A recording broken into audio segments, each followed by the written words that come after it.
It's the Prophet of Allah encountering his Sayyidina Jibreel alayhi salam. The Quran is one of those things that in order to really grow with it, you need a mentor. You need a teacher. Someone who teaches you the path, how to do it right. So you don't have to mess around with trial and error. خَيْرُكُمْ مَنْ تَعَلَّمَ الْقُرْآنَ عَلَّمَهُ. The Prophet of Allah could have mentioned half of the virtue and ended it there, because everyone that teaches it has sought it and done. He could have easily said, مَنْ تَعَلَّمَ الْقُرْآنَ. The best of you are those that have sought the Quran. Because everyone that teaches it at some point did seek it, so they received the virtue. But Rasulullah sallallahu alayhi wa sallam stopped there. He went on to وَعَلَّمَهُ, and the one that teaches the Quran too. This right here establishes a cycle in Islam, creates a framework in Islam that's very unique to Muslims, and that is a heavy emphasis on education, seeking and teaching. At every point in your life, you should either be seeking, no matter where you are, no matter what you're doing, be a seeker of knowledge and then be a teacher of knowledge. And then within all of the ulum and sciences that exist, the most superior, without doubt, without any niza' or khilaf, is the knowledge of the Quran. All other ulum, all other sciences in reality are in existence to facilitate us to understand and engage with the Quran. This is the treasure box. This is where the guidance is. ذَلِكَ الْكِتَابُ لَا رَيْبَ فِيهِ هُدًى لِلْمُتَّقِينَ. Guidance for those that are conscious. So today we turn our attention to the teacher. We spoke about the student the entire month. We'll dedicate a night to how to be a good teacher of the Quran. When you're teaching the deen, learn to be compassionate. Learn to be soft. So many people have tried forcing deen onto others through harsh words, through scolding them, through swearing at them, at times even striking them and hitting them. It doesn't work. You might beat into them, but you will beat the iman up. You will take away from them any real meaningful relationship they can have with Allah and His Rasul alayhi wasalam. When you stay out of the Quran, be mindful of trying to be in a state of joy and happiness with a smile on your face. Don't be the one that reads the Quran with a massive frown and anger dripping the top of your forehead to the bottom. When you quote the hadith of Rasulullah sallallahu alayhi wasallam, don't weaponize it on another person. Where a husband takes a particular hadith part of it and weaponizes it against his wife. Or a person of religious stature decides to abuse a common person and hurt them by quoting and referencing Allah and His Rasul alayhi salatu wasalam. Prophet of Allah never used his own words, another person. How did his follower end up abusing his deen? Nabi sallallahu alayhi wasallam's entire vision, if you look at hadith of his and every ayah of the Quran, uplift people and bring joy and happiness to the one that was struggling the most. When a Sahabi convicted of consuming alcohol on multiple occasions, as narrated by rahmatullahi alayhi in his kitab al-Hudud, after a companion was convicted of drinking alcohol on multiple occasions, the Prophet sallallahu alayhi wasallam, he advocated because someone said that may Allah be upon him. He drinks alcohol again and again. The Prophet of Allah said, "La tal'anhu fa innahu yuhibbu Allah wa rasulahu." Ibn Hajar, the massive, great muhaddith, right, muhaddith of his own time, he said that after the hadith and writing all the commentary that he did, and I'm talking about volumes and volumes here. This hadith, hada hadith fi kutub al-hadith. Hadith to be the most hopeful for the entire ummah, because the Prophet of Allah shows us in this hadith that a person can drink alcohol, be convicted of it, outwardly sin, yet they're the Prophet of Allah, because the Prophet said, فَإِنَّهُ يُحِبُّ اللَّهَ وَرَسُولَهُ. The man loves Allah and His Rasul. I've seen teachers beat children up because of the Quran. I've seen parents throw their children around, say foul words to them, belittle them, disrespect them. Yes, children should be respected in a manner that all for what? Because of a forced outcome? This is not going to work. And as an ummah, we have to change this.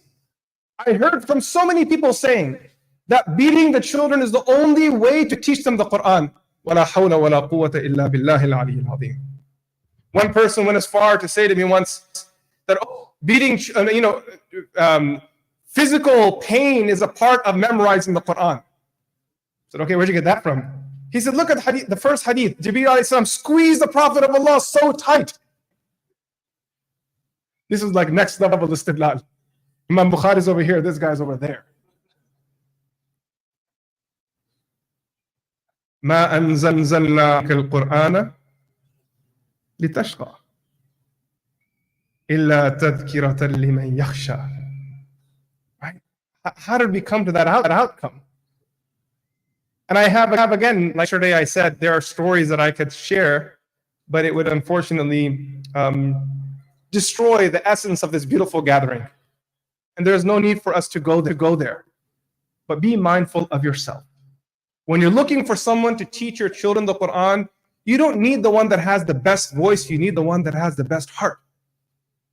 It's okay if instead of teaching them the entire Quran in one, it take 5 years or 3 years or 2 years, as long as you're playing with them and they're jolly with them and they're having a good time and they raise their confidence and they make it fun and enjoy them. That is way better for you. Because their life experience, when they reflect back on the days where they started building that relationship with the Quran, they will be positive. Now, for the teacher, in addition to that, do your job right.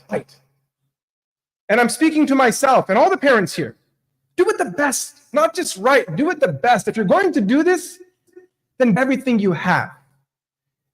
Be punctual. Don't be late to your class. Don't leave early. Be creative when you're engaging with them. Find ways to motivate the student that keeps them interested, that makes it fun for them, that makes coming to Hifz class not a drag. Let them go play sports. Reward them. Bring to them. You know, when you're a student and your teacher brings a gift for you, even if it's something small like, Little Caesar's pizza, right? The kids get really happy. Like, oh my God, the pizza for us, right? Happy over these things. Bring them nice gifts when you come with them. Remember, kids are not robots. While creative, pay attention to the student. Understand that children are human beings and they come with their own stressors of life. Sometimes they could be dealing with problems between their mother and father at home. They could be dealing with issues with a relative or a friend. Maybe they're not properly nourished nutritionally. As a teacher, take interest in your student up to bottom. Pay extra. Be there for them in a way that they are set up for success. And this involves also working with their parents. Stay in touch with them, parents updated. Take advice from their parents. What do you think I can do to help your child? Give me some advice. You know your child better than I do. And if the child is struggling, rather than waiting for them to hit whatever benchmark of failure exists, engage and work with them along the way. Don't just teach them the Quran. Don't just teach them to memorize the Quran and revise it. Make it your goal to teach them the entire deen. Now, this doesn't mean that you need to give lengthy fiqh durus and lessons. Teach them the deen through practice. Teach them the deen through doing tarbiyah. This is how you sit. This is how you talk. This is how you dress. This is how you read salah. Maybe if you see them praying salah too quickly, you remind them that we should slow it down a little bit. This is how we do wudu. This is how we make dua. When a child is struggling and they're crying, because that's part of hifz, right? Kids crying and struggling along the way. As a teacher, if you see your student struggling, in that moment, say to them, make dua to Allah subhanahu wa ta'ala. Rather than letting them sit there alone and cry, ask them, is there anything I can do to help you? Sit by their side. Call their parents in that moment rather than just letting them sit there alone. That loneliness hurts. And it brings confidence to know that someone can see you and hear your tears. Be a good support for them. Make time every day to advise them. At the end of class, at the beginning of class, give nasiha. Talk about taqwa, talk about ikhlas, talk about good akhlaq. Keep giving them good advice along the way. As a teacher, don't involve in any form of dhulm. Stories of students saying that their teachers were the ones that bullied them. They made fun of their faces while they were crying and took pictures to other people to look at this kid's ugly face. وَلَا حَوْلَ وَلَا قُوَّةَ إِلَّا بِاللَّهِ الْعَلِيِّ الْعَظِيمِ. He's trying to memorize the Quran. Have some dignity, have some class.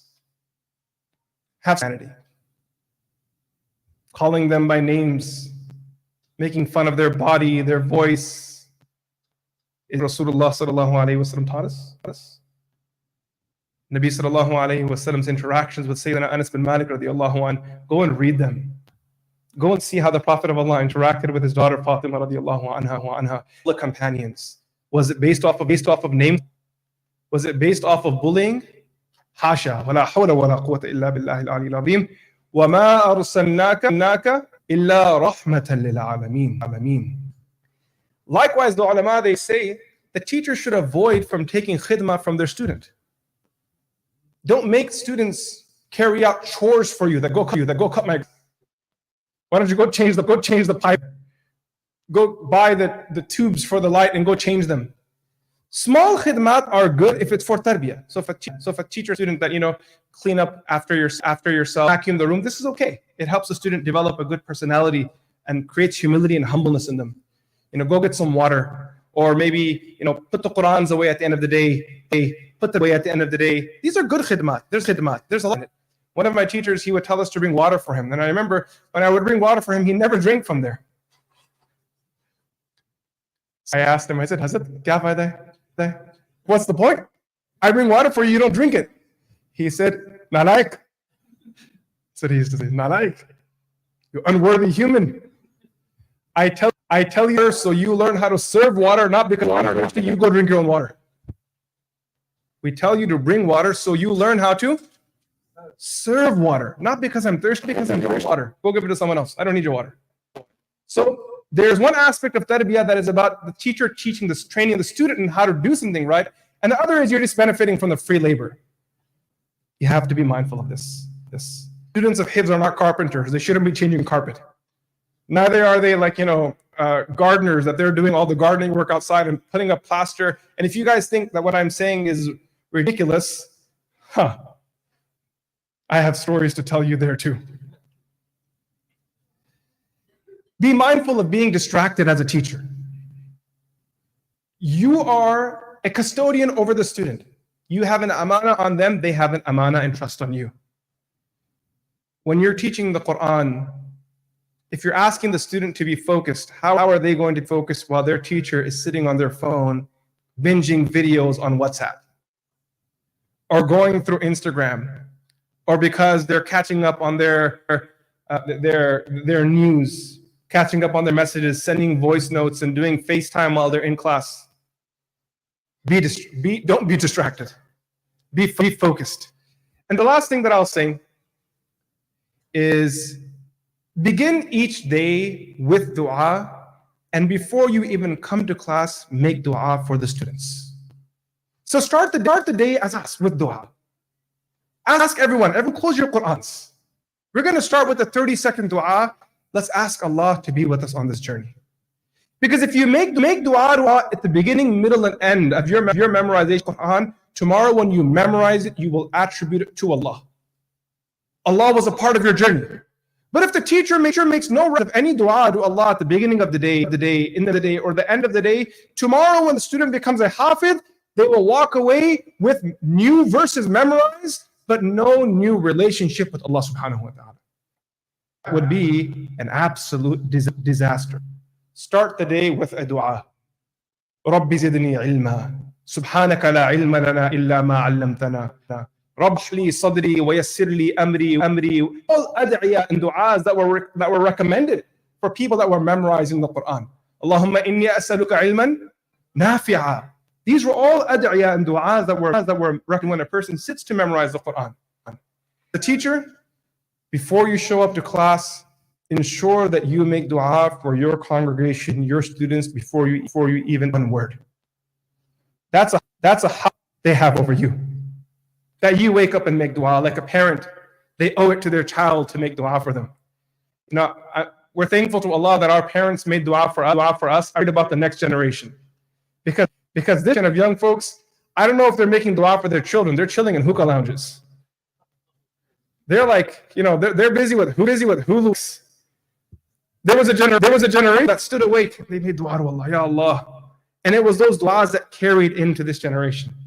If we want to see a bright future, we need to start making those nights count more.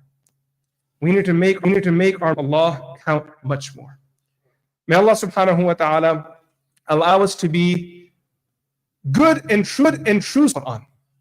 And may He allow us to be powerful, strong representatives of the Quran and the best teachers of the Quran. Compassionate, loving, prophetic, knowledgeable, skilled, focused teachers of the Quran that are disciplined, role models, that are able to be with the student, not just to have the verses, but for their hearts fall in love with Allah subhanahu wa ta'ala. If a child cannot fall in love with Allah after sitting with the Quran for 3 years in the classroom of someone that has spent studying and teaching the deen, then our classrooms have failed those children. The chance of them having an opportunity like that again in life is not that good. So may Allah subhanahu wa ta'ala make us those teachers. And may Allah subhanahu wa ta'ala make us true companions of the Quran. Wa sallallahu ta'ala ala sayyidina Muhammad. Assalamu alaikum wa rahmatullahi wa barakatuh.